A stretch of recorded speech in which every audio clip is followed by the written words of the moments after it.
अब आवाज आ रहा है?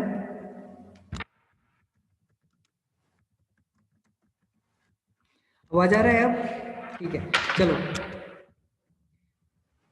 Today's topic is Carnot theorem for heat engine thermal heat engine. और कार्नोट थ्योरम को डिस्क्राइब करने से पहले मैं आप लोगों को बताना चाह रहा हूँ कि थर्मल रिजर्वायर के बारे में आप लोगों को इंट्रोडक्शन देना चाहता हूँ थर्मल रिजर्वायर के बारे में। तो थर्मल रिजर्वायर होता क्या है?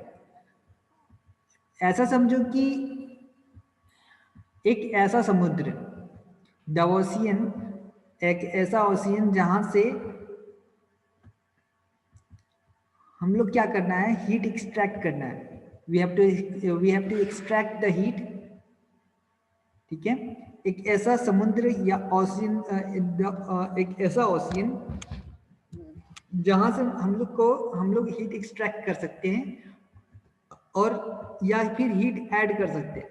But during this entire process of heat extraction and addition, but during the process of heat extraction and addition, there is no change in the quantity of heat here.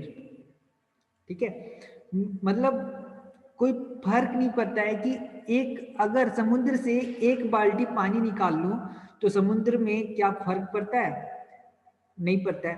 उसी हिसाब से कहा जाता है कि अगर ऐसा ऐसा समझो कि ऐसा रिजर्वायर जहां से जो कंप्लीट एक बना हुआ हो, जो कंप्लीट एक बना हुआ है और वहां पे हम लोग हीट एडिशन भी कर सकते हैं और हीट एक्सट्रैक्शन भी कर सकते हैं।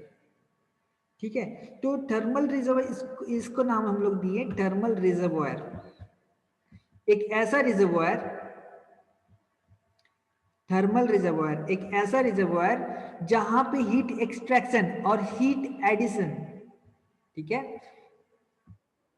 हीट एक्सट्रैक्शन और हीट एडिशन करने पर थर्मल रिजर्वायर में कोई चेंजेस नहीं आएगा।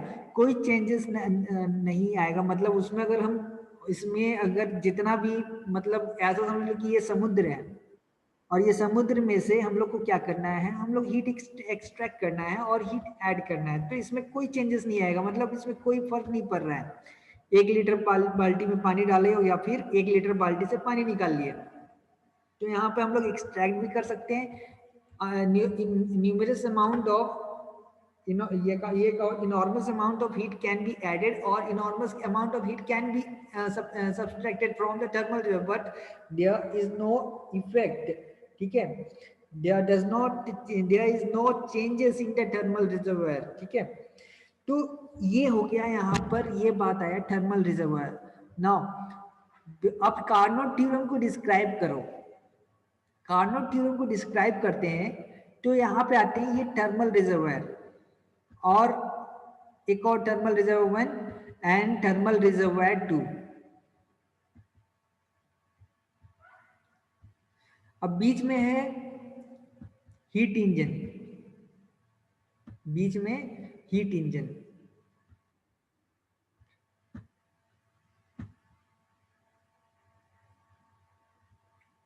बीच में heat engine. Now let us understand the Carnot theorem. Carnot has described two theorems, theorem 1 and theorem 2.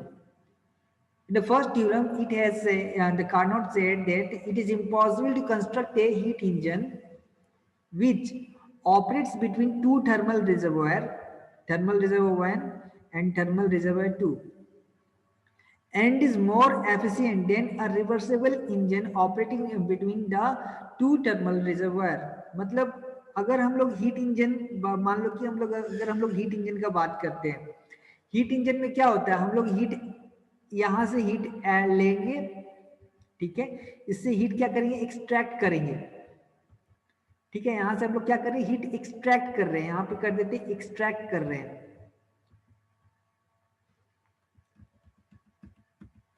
यहां पे हम लोग क्या कर रहे हैं, हीट को एक्सट्रैक्ट कर रहे हैं और यहाँ पे क्या कर रहे हैं, हीट को फिर थर्मल रिजर्वायर से एक्सट्रैक्ट करके थर्मल रिजर्वायर में डाल दे रहे हैं।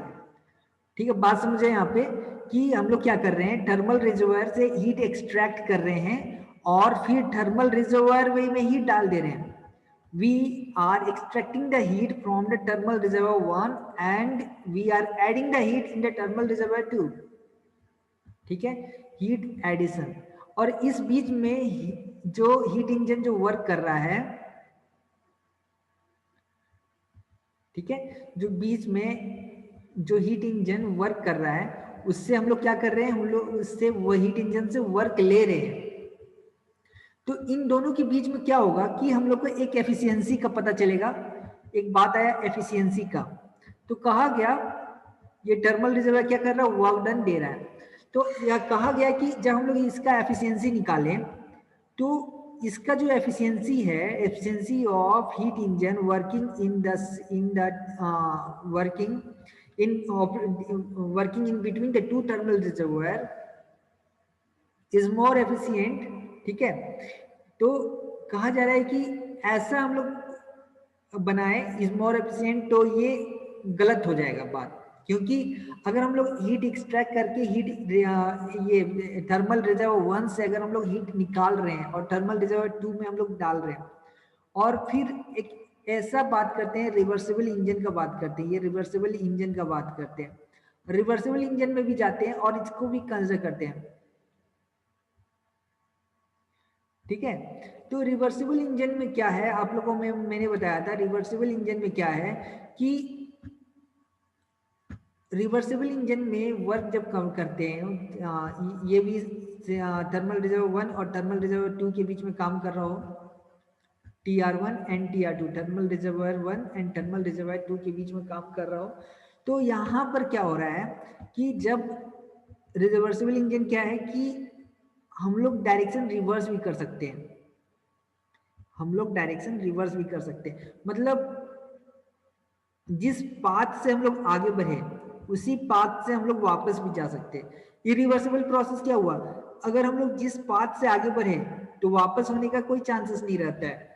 ठीक है, तो यहाँ पे ये रिवर्सिबल क्या हुआ, रिवर्सिबल ये हुआ कि अगर हम लोग जिस पाथ से आगे बढ़े वही डायरेक्शन से या दूसरे डायरेक्शन से हम फिर वापस बैक हो जा रहे हैं. लेकिन अगर इरिवर्सिबल का बात करें, इरिवर्सिबल में ये चीज हम लोग ऑब्जर्व नहीं करते. इरिवर्सिबल सिंगल पाथ बताता है और इरिवर्सिबल सिंगल पाथ बताता है, और रिवर्सिबल जो है हम लोग आगे जिस पाथ से हम लोग आगे बढ़े वो पाथ भी हम लोग फॉलो कर सकते हैं. मतलब साइक्लिक प्रोसेस है, it is a cyclic process, ये समझो.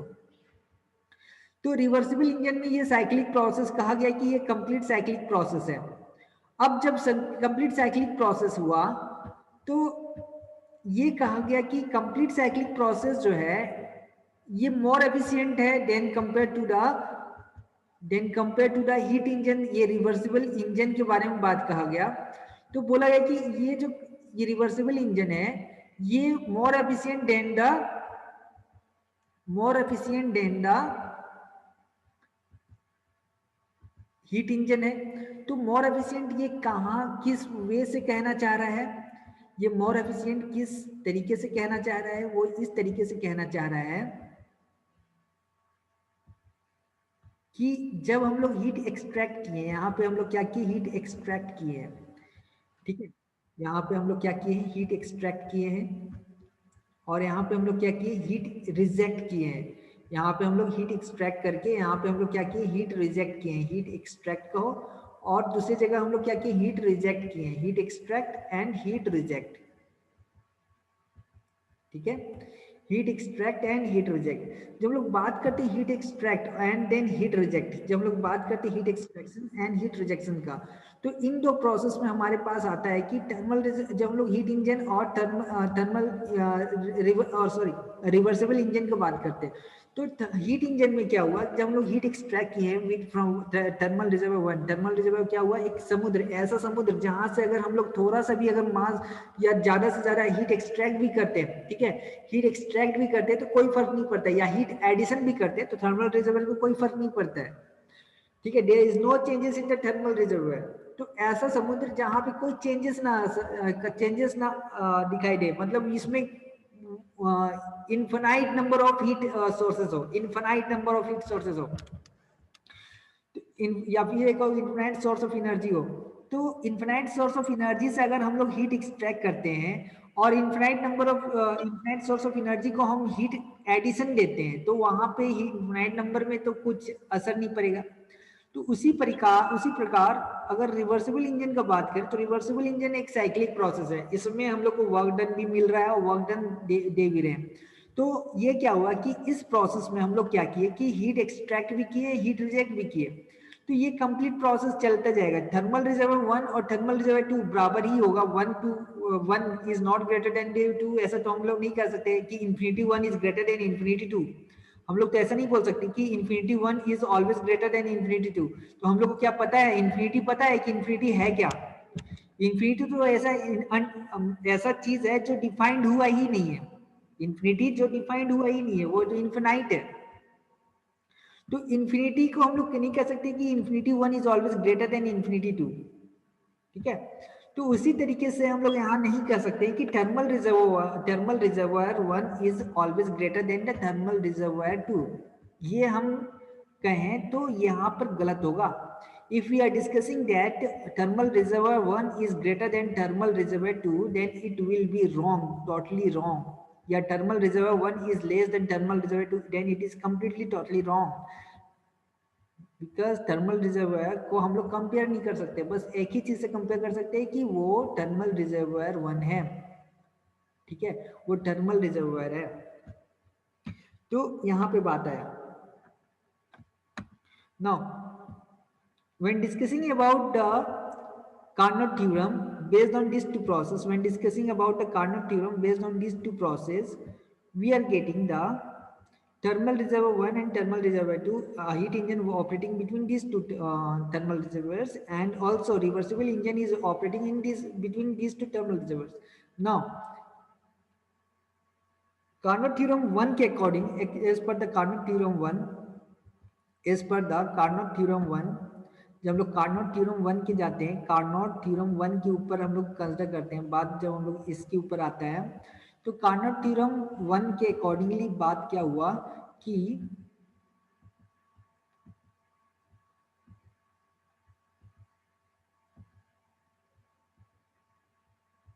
ठीक है, जब लोग कार्नोट थ्योरम 1 के ऊपर बात करते हैं, तो कार्नोट थ्योरम 1 क्या कहा कि हम लोग अगर ऐसा कहें कि यहाँ पे हीट इंजन का एफिशिएंसी जो है ग्रेटर देन रिवर्सिबल इंजन, तो ये कंप्लीटली रॉन्ग होगा, क्योंकि हम लोग ऐसा कंस्ट्रक्ट कर ही नहीं सकते हैं कि हीट इंजन जो सिर्फ और सिर्फ हीट लेता हो और हीट थर्मल रिजर्वर में जाकर के ऐड कर देता हो, और उससे हम लोग सिर्फ और सिर्फ वर्क डन ले रहे हो, हीट इंजन से सिर्फ और सिर्फ वर्क डन ले रहे हो, ठीक है। तो ये तो पॉसिबल होगा ही नहीं, ये पॉसिबल होगा ही नहीं, और ये हम लोग ऐसा कर नहीं सकते हैं। थर्मल रिजर्वर 1 से स्पेशली बात ये समझना, हीट इंजन का बात नहीं कर रहे हैं हम लोग, दो टेम्परेचर के बीच में बात नहीं कर रहे हैं हम लोग, यहाँ थर्मल रिजर्वायर के बारे में बात कर रहे हैं। We are discussing about a thermal reservoir only.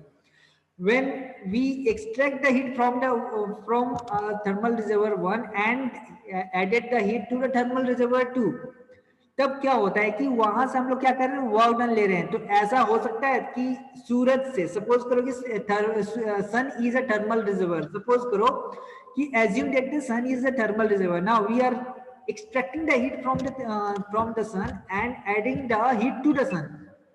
In this process we are only getting the work done. Now consider the next process also.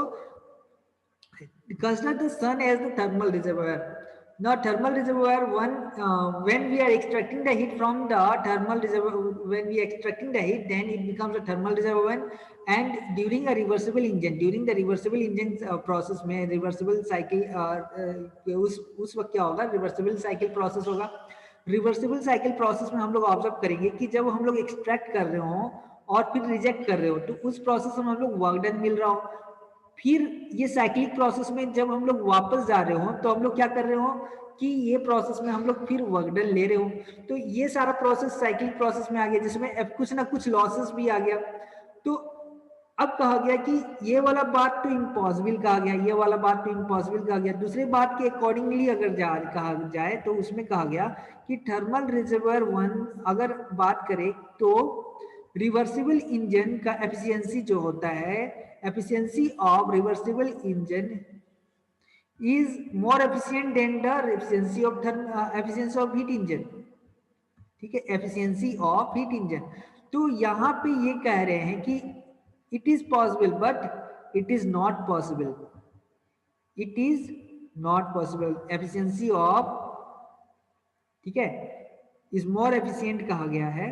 तो इज मोर एफिशिएंट मतलब रिवर्सिबल इंजन से हीट इंजन अगर हम लोग वैसा बना दें तो ये कंप्लीट कहा जाएगा कि ये वाला सेकेंड वाला बात जो है ये कहा जाएगा ये कंप्लीटली रॉन्ग है। ठीक है, ये हम लोग कर नहीं सकते हैं, ऐसा तो हम लोग बना ही नहीं सकते। बात समझ में आ रहा है? बात समझ में आया सभी को?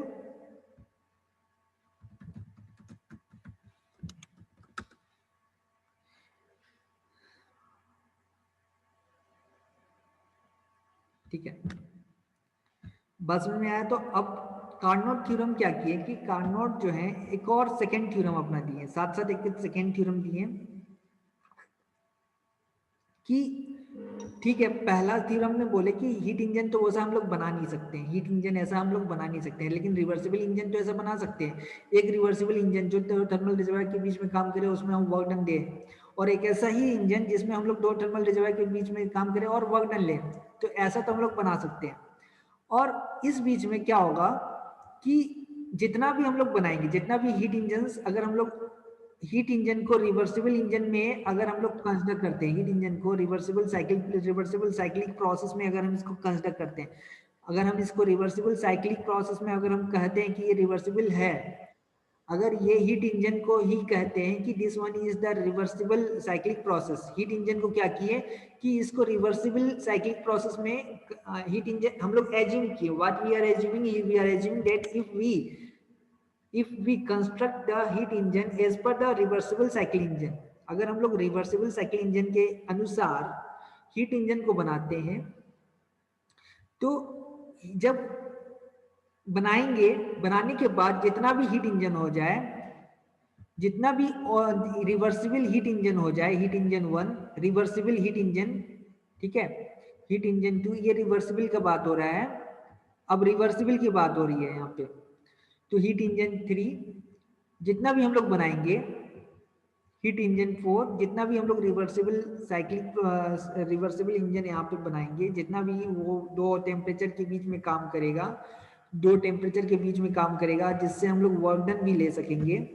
तो कहा गया कि ये सभी का दो थर्मल रिजर्वायर के बारे में बात हो रहा है यहाँ पे, दो थर्मल रिजर्वायर के बीच में सारे जितना भी reversible heat reversible heat engine का बात कर रहे हैं।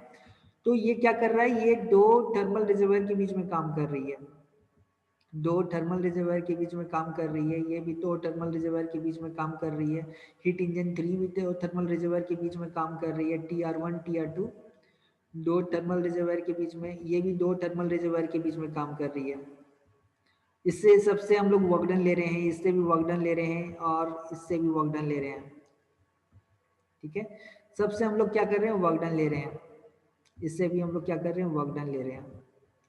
जब हम लोग एफिशिएंसी का बात करते हैं तो हम लोग कहते हैं कि जब मान लो कि ऐसा किए कि हम लोग इससे भी वर्क डन लिए, इससे भी वर्क डन लिए, इससे भी वर्क डन लिए, ठीक है। तो बात आया कि since thermal reservoir, suppose sun is a thermal reservoir, suppose here sun is a thermal reservoir और हम लोग हीट इंजन बनाए तो उससे हम लोग वर्क डन निकलेंगे। फिर अगेन सन 1 सन 2 का हो, दोनों का टेम्परेचर एक ही रखो, ठीक है। तो सन यहाँ से हम लोग क्या किए कि सन एक ही सन से हम लोग हीट इंजन लिए, ये हीट रिवर्सिबल हीट इंजन यहाँ बनाए, और रिवर्सिबल बात हो रहा है रिवर्सिबल का, ठीक है। तो रिवर्सिबल हीट इंजन बनाया और उससे वर्क डन लिए। फिर सेकेंड भी हम लोग ऐसा heat engine, second heat engine 2 बनाए, वो भी इससे सन के एक सन से हम हीट एक्सट्रैक्ट किया और दूसरे सन में हम लोग ये पे एडेड करवाए, हीट ऐड करवाए। सेम प्रोसेस थर्ड वाले में किए। तो क्या इन तीनों का क्या इन तीनों का जो एफिशिएंसी है ये बराबर होगा? तो कार्नोट थ्योरम यहाँ पे बोले कि जब दो थर्मल रिजर्वायर के बीच में काम करता है, दो सेम थर्मल रिजर्वायर के बीच में काम करे, ठीक है, जब दो सेम थर्मल रिजर्वायर के, मान लो कि यहां पे हम बात किए तो ये देख रहे हो सारा सेम सन का हम यहाँ पे बात कर रहे थे, we are discussing about the sun as a thermal reservoir. तो यहाँ पे क्या कर रहा है, किया जा रहा है कि अगर हम लोग सूरज से अगर हम लोग सूरज से हीट एक्सट्रैक्ट कर रहे हैं और सूरज में हीट ऐड करवा दें, तो क्या हुआ कि एफिशिएंसी सबका बराबर होगा, यहां पर एफिशिएंसी सबका बराबर होगा, ठीक है। तो एफिशिएंसी जो है reversible heat engine 1, efficiency of reversible heat engine 2 and efficiency of reversible heat engine 3, ठीक है, ये तीनों का बराबर होगा।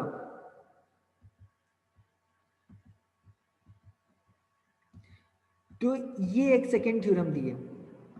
इस दोनों थ्योरम के बीच में एक ऐसा थ्योरम लाई करता है, मतलब एक ऐसा बात लाई करता है कि इसको समझना, इन तीनों थ्योरम के बीच में, ये दोनों थ्योरम की थ्योरम 1 एंड थ्योरम 2, ये दोनों थ्योरम के बीच में एक ऐसा बात आता है कि सपोज करो कि हम लोग सन का बात नहीं कर रहे हैं और एक ऐसा जगह का बात, ऐसा टेम्परेचर की बात कर रहे हैं कि एक में 80 डिग्री सेल्सियस और एक बात, और दूसरा थर्मल रिजर्वेटिव में क्या कर रहा है 10 डिग्री सेल्सियस है सारा, operating between two temperature difference. Now operating बीच में, अब ये थर्मल रिजर्वर नहीं रहा, हम थर्मल रिजर्वर के बारे में बात नहीं कर रहे हैं, रिवर्सिबल साइकिल कर लो, लेकिन हम थर्मल रिजर्वर के बारे में बात नहीं कर रहे हैं, ठीक है, और 120 डिग्री सेल्सियस। तो इस कंडीशन में ये बात हो जाएगा कि अगर हम लोग, पहले वाले केस था कि सेम थर्मल रिजर्वर जो है मेरा, टू थर्मल रिजर्वर, और सारा जो है एक ही थर्मल रिजर्वर पे काम कर रहा है, सारा एक ही प्रोसेस पे काम कर रहा है। अगर हम लोग यहाँ पे थोड़ा सा भी टेम्परेचर को डिफरेंस कर दे रहे, बात समझना, थोड़ा सा भी अगर टेम्परेचर को डिफरेंस कर देते हैं तो एफिशिएंसी बराबर नहीं होगा।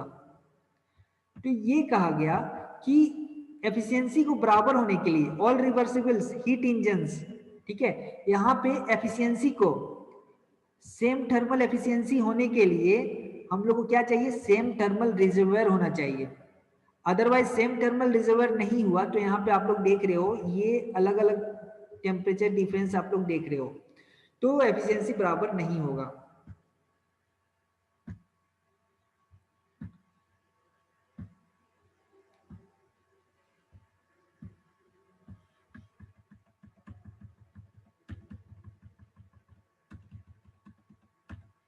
बात समझ में आई सभी को? वॉइस क्लियर नहीं है?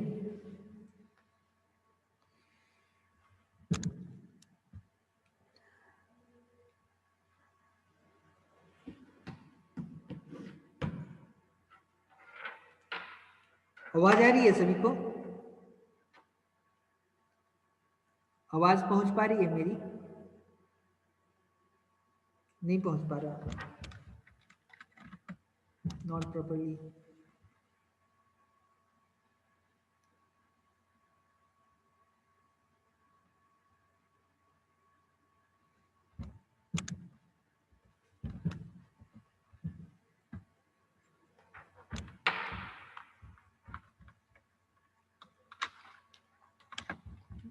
अब आवाज मिल रहा है अब? हेलो, ठीक है, ठीक है, चलो आगे बढ़ते हैं। तो यहाँ पे हमारे पास क्या आया कि अगर हम लोग, यहाँ तक समझ में आ गया ना सभी को, कि फिर से रिपीट करें? समझ में आ गया, रिपीट करने की जरूरत नहीं है, ठीक है। तो आगे बढ़ते हैं। कार्नोट एफिशिएंसी के बारे में मैं आप लोग बताता हूँ। Theorem 1, Carnot theorem 1 and Carnot theorem 2।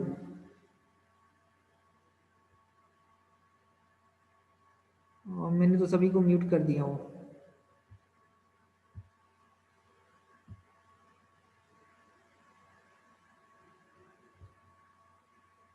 Mute में सभी को रखा हूँ।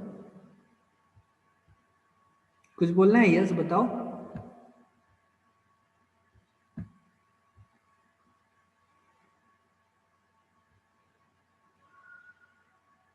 ठीक है, मैं अनम्यूट करता हूँ।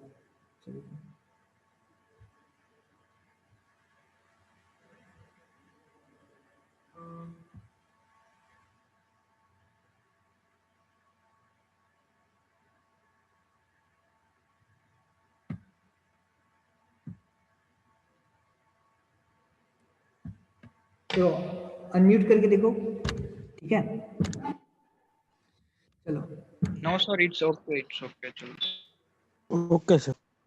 ठीक है, तो मैं अनम्यूट कर देता हूँ।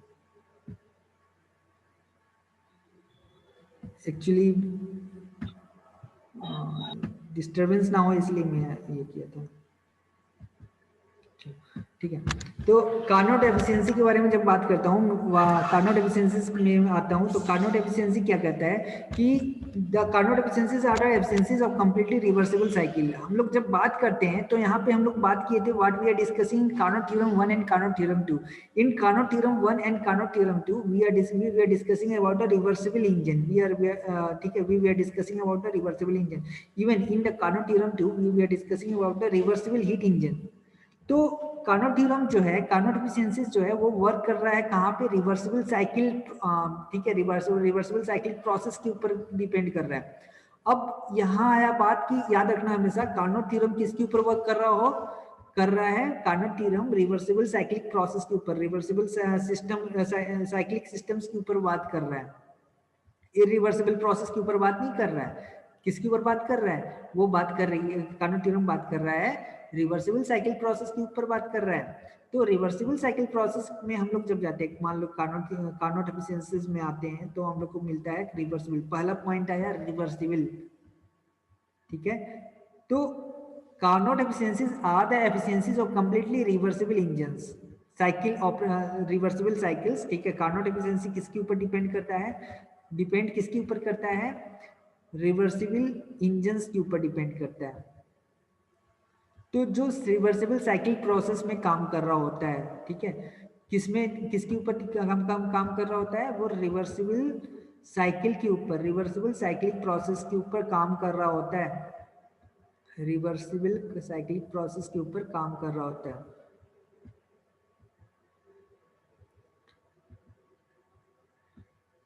और दो थर्मल रिजर्वायर्स के बीच में ही काम कर रहा होता है, दो थर्मल रिजर्वायर्स के बीच में काम कर रहा होता है। दो थर्मल रिजर्वायर्स, ये थर्मल रिजर्वायर और दूसरा थर्मल रिजर्वायर है, ठीक है? दो अलग अलग सन को मान लो, यहाँ पे दो अलग अलग सन को मान लो, सन 1 एंड सन 2, ठीक है? Sun 1 as a first thermal reservoir and the sun 2 as the second thermal reservoir. यहाँ पे दो अलग अलग सन को मानो, दो अलग अलग सन को मानो इस, ठीक है? तो यहाँ पे हम लोग क्या किए? हीट इंजन यहाँ पे बनाए एक कैसा रिवर्सिबल हीट इंजन। तो according to the Carnot theorem बोला गया कि कार्नोट थ्योरम बताते हैं कि वो मैक्सिमम पॉसिबल एफिशिएंसीज के बारे में, मैक्सिमम पॉसिबल एफिशिएंसी। तो पहला हम लोग को क्या मिला? पहला पॉइंट मिला डिपेंड किसके ऊपर करता है? रिवर्सिबल साइकिल के ऊपर डिपेंड करता है। दूसरा पॉइंट में आया बात कि मैक्सिमम, कार्नोट थ्योरम से हम लोग क्या निकाल सकते हैं? कार्नोट थ्योरम से हम लोग मैक्सिमम पॉसिबल एफिशिएंसी निकालते हैं, मैक्सिमम पॉसिबल एफिशिएंसी निकालते हैं।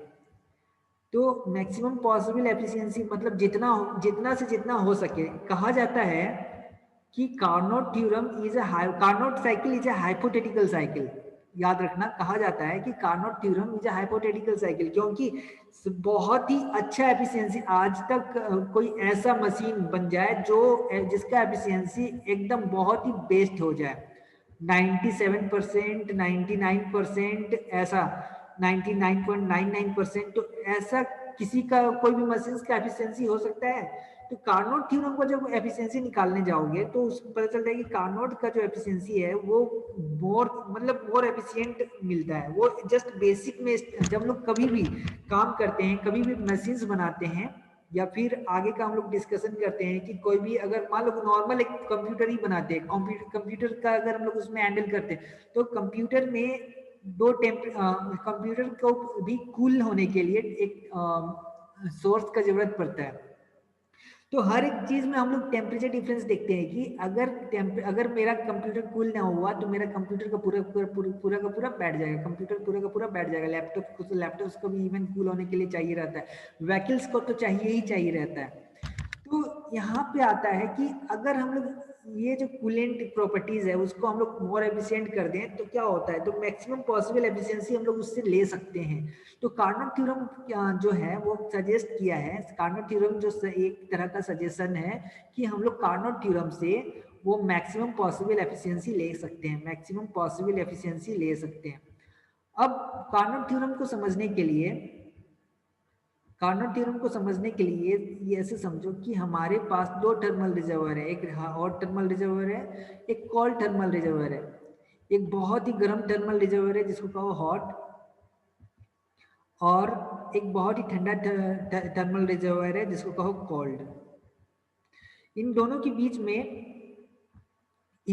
बीच में यहाँ पर हीट का सोर्स नजर आ रहा है, एक हीट एक्सट्रैक्ट किया जा रहा है हॉट रीजन से, ठीक है, और वर्क किया जा रहा है एक रिवर्सिबल हीट प्रोसेस है, एक रिवर्सिबल साइक्लिक प्रोसेस है। और फिर क्या किया जा रहा है, हीट को रिजेक्ट किया जा रहा है कोल्ड रिजर्वर में, हीट को रिजेक्ट किया जा रहा है कोल्ड रिजर्वर में, थर्मल रिजर्वर का बात कर रहे हैं यहाँ पे। यहाँ से हम लोग को क्या मिला, यहाँ से हम लोग को मिला एफिशिएंसी। जो हम लोग बात करें तो QH हाई सोर्स आप लोग देख रहे हो, जो एफिशिएंसी हम लोग निकालेंगे कैसे निकालेंगे, QH हायर टेम्परेचर पे है, कोल्ड एकदम ठंडा, और वहां से हम लोग हीट ऐड करें तो कोई फर्क नहीं पड़ेगा, एकदम ठंडा, ऐसा मतलब समझ लो कि एकदम उसमें अगर हीट ऐड भी करें तो उसको कोई फर्क नहीं पड़ेगा, और एकदम गर्म जहां से हम हीट एक्सट्रैक्ट भी करें तो उसको कोई फर्क नहीं पड़ेगा। तो ऐसे समझो, operating between to thermal reservoirs hot and cold. तो अगर हम लोग हीट इंजन का, रिवर्सिबल हीट इंजन का हम बात कर रहे हैं, जब हम लोग हीट इंजन का एफिशिएंसी निकालते हैं, रिवर्सिबल है, ठीक है, यहाँ पे रिवर्सिबल प्रोसेस है, साइक्लिक प्रोसेस है। तो इस कंडीशन में हम लोग नीचे में जहां से हीट का एक्सट्रैक्ट कर रहे होते हैं उसको रखते हैं, और इस टर्म को कहते हैं efficiency, efficiency of Carnot cycle. इस टर्म को कहते हैं एफिशिएंसी ऑफ कार्नोट साइकिल, ठीक है। तो जब हम लोग बात किए थे, तो जब हम लोग बात किए थे तो हम लोग को एफिशिएंसी निकला, यहाँ पे बोले हम लोग एफिशिएंसी निकाले। लेकिन अगर देखो इसको, इस इक्वेशन को ध्यान से देखो तो तुमको पता चलेगा कि हीट इंजन से हम लोग क्या करते हैं, वर्क डन लेते हैं, ठीक है। यहाँ से हम लोग क्या करते हैं, वर्क डन जो है हम लोग यहाँ से वर्क डन लेते हैं। तो जब हम लोग वर्क डन लेते हैं यहाँ से, मान लो कि हीट एक्सट्रैक्ट करके हीट रिजेक्ट करवाएं और यहाँ से हम लोग क्या किए, वर्क डन लिए। जो ये वर्क डन जो है ये क्या होता है,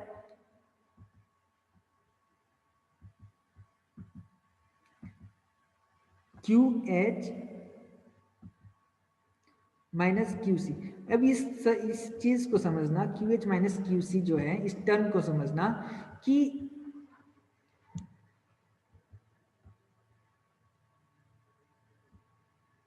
मान लो कि यहाँ पे 12, इसके पास 12 kg का कोई सामान है, 12 kg का कोई मेटेलिक प्रोडक्ट जो भी है तुम लोग समझो। तो इससे हम लोग क्या किए कि हम लोग को 6 kg परचेज किए, ठीक है, 6 kg हम इससे परचेज किए। तो इसमें क्या हुआ कि ये दोनों के बीच में जो डिफरेंस आएगा 12 माइनस 6, तो इनके पास कितना बचेगा, उनके पास 6 kg बचेगा, जो रिमेनिंग अमाउंट हुआ वो 6 kg बचेगा। हम इनसे क्या किए, ये लिए, और जो बचा हुआ अमाउंट है यहाँ पे, और ये हमको जो है वो दिए 6 kg, तो इनके पास कितना बचा, 6 kg। ठीक है, इनके पास खुद में कितना बचा 6 kg। फिर ये नेक्स्ट प्रोसेस में करेंगे। तो ये जो है, जो वर्क डन यहाँ पे देख रहे हो, ये क्या है कि अगर हम हीट एक्सट्रैक्ट किए हैं और हीट रिजेक्ट किए, तो बीच में क्या हुआ, वर्क डन हुआ। तो वर्क डन कहाँ से निकला कि हम जितना मेहनत किए, तो मेहनत कितना किए, QH माइनस QC मेहनत किए यहाँ पर। ठीक है, यहाँ पे हम लोग मेहनत क्या किए, QH माइनस QC मेहनत किए, और ये QH माइनस QC से हम लोग क्या निकाले, यहाँ पर वर्क डन निकाले। तो ये जो है, ये टर्म को हम लोग रीराइट करके फिर से लिख सकते हैं, ये टर्म को हम लोग रीराइट करके फिर से लिख सकते हैं कि work done by QH, work done by QH equal to efficiency of Carnot cycle. तो ये बात आया हमारे पास कि एफिशिएंसी ऑफ कार्नोट साइकिल को कैसे हम लोग निकालें। यहाँ पर तुम लोग का यहाँ पे यहाँ तक कंप्लीट हो जाता है, और थर्ड लॉ में सिर्फ और सिर्फ यही है। और एक और बात, एफिशिएंसी ऑफ हीट इंजन हम लोग यहाँ पे क्या निकाले थे, एफिशिएंसी ऑफ कार्नोट साइकिल। तो कार्नोट साइकिल का निकाले थे, तो ये किसका था, ये रिवर्सिबल हीट प्रोसेस पे काम कर रहा था। ये रिवर्सिबल हीट प्रोसेस में काम कर रहा था, तो एफिशिएंसी ऑफ कार्नोट साइकिल यहाँ पे निकाले। तो ये हीट सिंस ये हीट इंजन पे काम कर रहा है, तो हम लोग यहाँ पे निकला एफिशिएंसी ऑफ हीट इंजन। ठीक है, यहाँ तक किसी को कंफ्यूजन अभी तक, यहाँ तक किसी को कंफ्यूजन अभी तक? क्योंकि अभी हम तुम लोग को efficiency of heat pump and refrigerator के बारे में बताएंगे, जो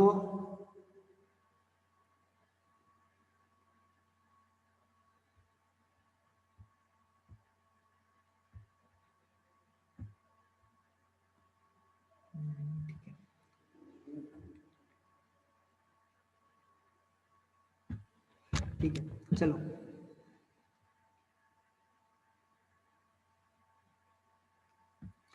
जब हम लोग बात करते हो एफिशिएंसी ऑफ हीट पंप के बारे में, तो हीट पंप मैंने आप लोगों को बताया था, हीट इंजन के बारे में बताया था कि हम लोग हॉट से कोल्ड में जाते हैं और क्या कहते हैं, वर्क डन लेते हैं। जब हम लोग हीट पंप के बारे में बताए थे, तो हीट पंप क्या है, it is similar to a refrigerator process, however the heat required is the heat rejected to the high temperature body। मतलब हीट पंप में हम लोग जब जाते हैं, देखना यहाँ पे, जब हम लोग हीट पंप में जाते हैं, तो एफिशिएंसी से हम लोग इसका निकालते हैं, और जब हम लोग हीट रेफ्रिजरेटर के बारे में आते हैं, और जब इसका एफिशिएंसी निकालते हैं, तो हम लोग इसको क्या से डिनोट करते हैं, हम लोग इसको डिनोट करते हैं कोफिशिएंट ऑफ परफॉर्मेंस, COP कहते हैं इसको, कहते हैं कोफिशिएंट ऑफ परफॉर्मेंस। अब जो बात की है कोफिशिएंट ऑफ परफॉर्मेंस का, कोफिशिएंट ऑफ परफॉर्मेंस का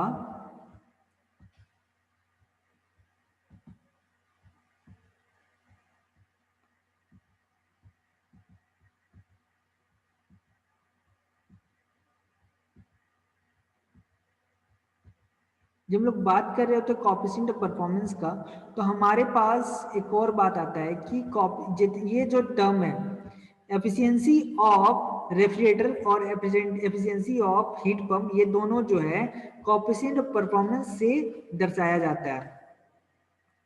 इसको कोफिशिएंट ऑफ परफॉर्मेंस से डिनोट किया जाता है। इन लोग दोनों का एफिशिएंसी को, हीट पंप और रेफ्रिजरेटर का जो एफिशिएंसी, उसको कोफिशिएंट ऑफ परफॉर्मेंस से डिनोट किया जाता है।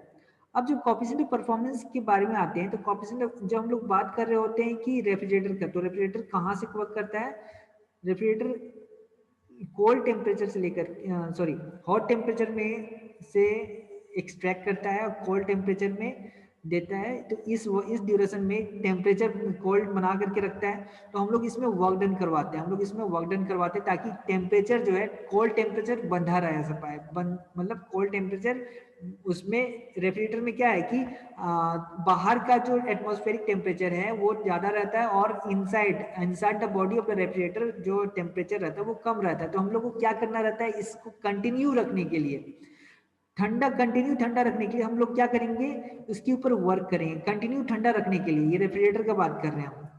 अभी हम रेफ्रिजरेटर का बात कर रहे हैं। तो कंटिन्यू ठंडा रखने के लिए हम लोग क्या करेंगे, वर्क कंटिन्यू करेंगे, उसको कंटिन्यू ठंडा रखने के लिए हम लोग क्या करेंगे, वर्क करेंगे।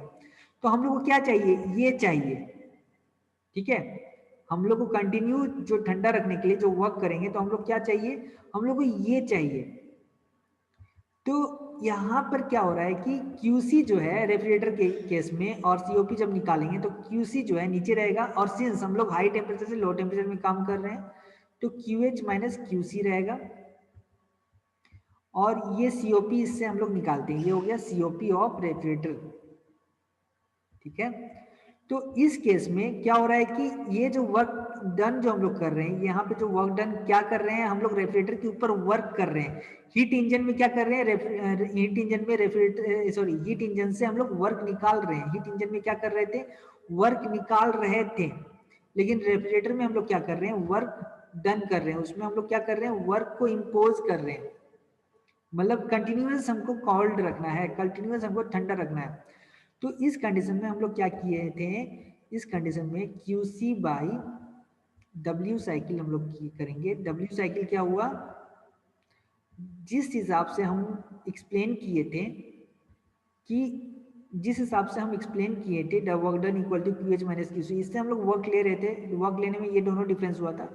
उसी हिसाब से यहाँ पे वर्क देने में भी ये दो डिफरेंस होगा, वर्क देने में भी एक दो डिफरेंस होगा, ठीक है। QH माइनस QC ये दो डिफरेंस होगा, तो वही चीज रखा गया, QC by QH minus QC, ठीक है, और equal to QC by W cycle.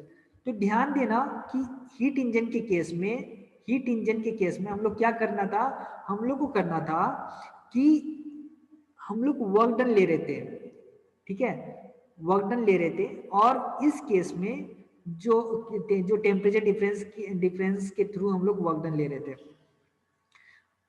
तो वर्क डन ले रहे थे तो किसके थ्रू काम कर रहे थे, हायर टेम्परेचर के सोर्स के थ्रू काम कर रहे थे। तो हायर टेम्परेचर का जो सोर्स है उसको हम लोग डिनोमिनेटर में रखे थे, न्यूमरेटर में हम लोग क्या रखे थे, QH माइनस QC को रखे थे।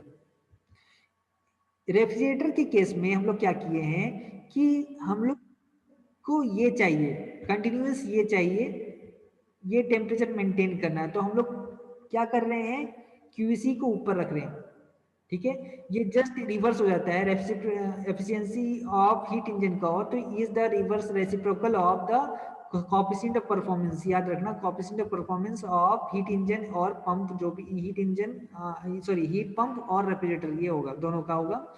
तो जब हम लोग यहाँ पे बात करते हैं, तो हम लोग क्या कर रहे थे कि हम लोग यहाँ पे क्या कर रहे थे, हम लोग यहाँ से कोल्ड के ऊपर फोकस कर रहे हैं। सिंस हम लोग को क्या करना है, कंटिन्यूअस कोल्ड रखना है, रेफ्रिजरेटर का बात हो रहा है, कंटिन्यूअस कोल्ड रखना है, तो हम लोग हीट एक्सट्रैक्ट कर रहे हैं, हीट एक्सट्रैक्ट कर रहे थे और कंटिन्यूअस कोल्ड रख रहे हैं, कंटिन्यूअस इसको कोल्ड रख रहे हैं। तो यहाँ पे हुआ मेरा, तो इसका कोएफिशिएंट ऑफ परफॉर्मेंस ऐसे करके हम लोग निकाले, कोएफिशिएंट ऑफ परफॉर्मेंस हम लोग ऐसे करके निकाले। यहाँ पे थोड़ा बहुत कंफ्यूजन आ जाता है बच्चों लोग को कि हीट इंजन में और रेफ्रिजरेटर में क्या करें।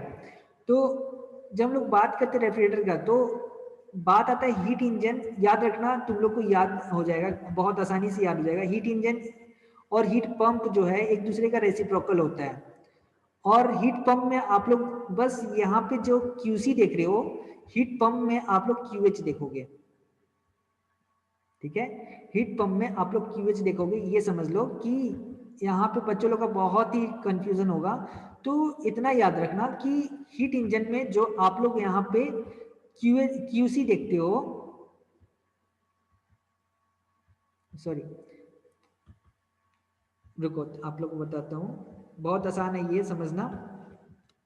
हीट इंजन, ठीक है, ये हीट इंजन, ये रेफ्रिजरेटर, और ये heat pump. Efficiency of heat pump को हम लोग efficiency of heat pump he sorry efficiency of heat engine को एफिशिएंसी, इसका एफिशिएंसी से ही डिनोट करते हैं, और इसका जो फॉर्मूला है हम लोग लिखते हैं QH minus QC by QH। जब हम लोग हीट पंप में आते हैं तो, और रेफ्रिजरेटर के केस में आते हैं, तो हम लोग को COP निकलता है। तो सीओपी हम लोग को निकलता है, और सीओपी, इस सीओपी को हम लोग डिनोट करते हैं, इस सीओपी को हम लोग कैसे डिनोट करेंगे, क्यू एच जो आप लोग यहाँ पे देख रहे हो इसको रिवर्स कर दो और लिखो क्यू एच, नीचे में Q H minus Q C, ये याद हो जाएगा।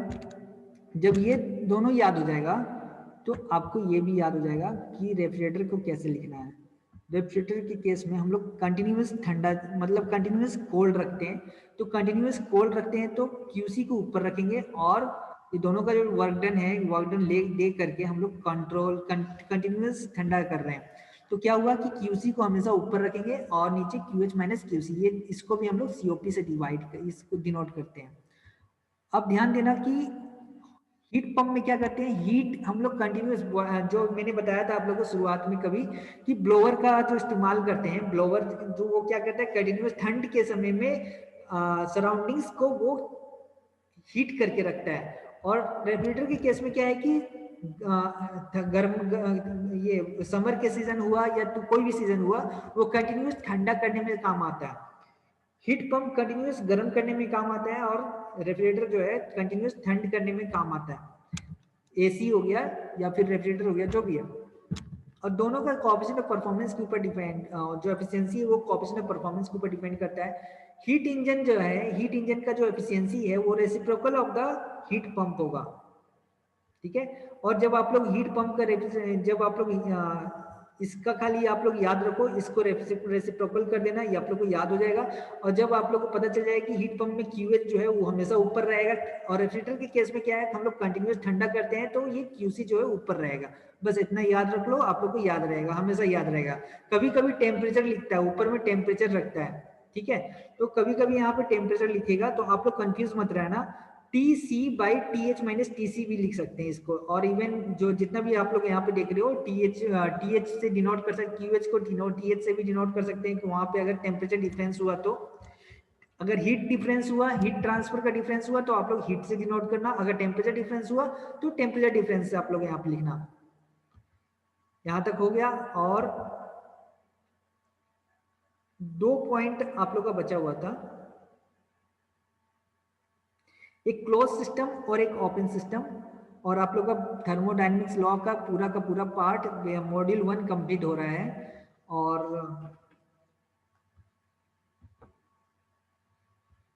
यहां तक समझ में आया सभी को? समझ में आ गया तो हम आगे बढ़ते हैं, ठीक है। समझ में आ गया तो हम आगे बढ़ते हैं कि जब हम लोग डिस्कशन कर रहे थे, याद रखना थर्ड लॉ ऑफ थर्मोडायनेमिक्स की कुछ नहीं है, वो एब्सोल्यूट जीरो एंट्रोपी को रीच करने का बताता है, याद रखना बस, और कुछ नहीं है। एब्सोल्यूट बोलता है कि एब्सोल्यूट जीरो एंट्रोपी हम लोग कभी रीच नहीं कर सकते हैं,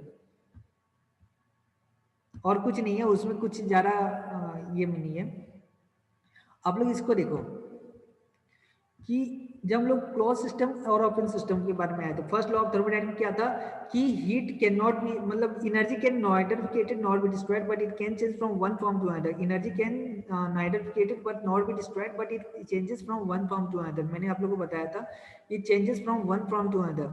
तो अगर हम लोग हीट का बात करते हैं, फर्स्ट लॉ ऑफ थर्मोडायनेमिक्स में क्या मिला था कि एनर्जी कंजर्वेशन का प्रिंसिपल नहीं मिला था। जब इसको में क्या किया था कि D Q minus del W, ये मेरे पास आया था।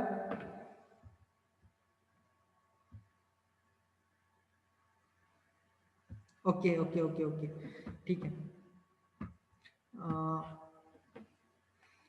ठीक है, आप लोग जाओ,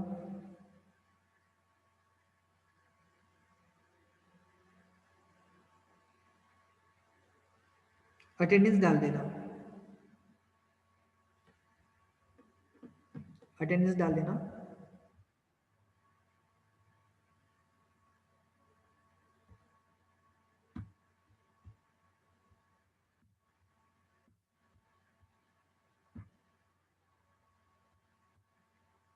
लीव कर लेना, अटेंडेंस डाल देना, लीव कर लेना।